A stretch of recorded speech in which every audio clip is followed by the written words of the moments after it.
So for me, the key take-home message from the workshop was considering societal values in all aspects of research, so not just from conception but also through the development and then finally onto the prototype stage. It's important for a researcher to always consider social values because it's the relationship between the community and researchers and community and what happens at universities or any institution. It's a mutual relationship. I think this workshop has added to my cultural intelligence because all the people we were working were from different backgrounds, different universities, they were doing different research, and I believe that I have gathered the information from all of them and it will help me in my future career perspectives. Because for me, as a pure biochemist that's sitting every single day in the lab solving problems, pipetting,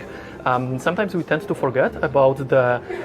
there are different people with different mindsets, different mentalities, and different views, ideas about the world outside of our laboratory, and we will need to interact with them at some point to bring our products to the market, to bring our therapies to the patients, to speak publicly with a society about our research, about why it is important for them and why it could improve their quality of life, because that's what we are planning to do. How to design your research from the inception of the topic to finalizing how you would move ahead with the research plan, taking feedback from everyone,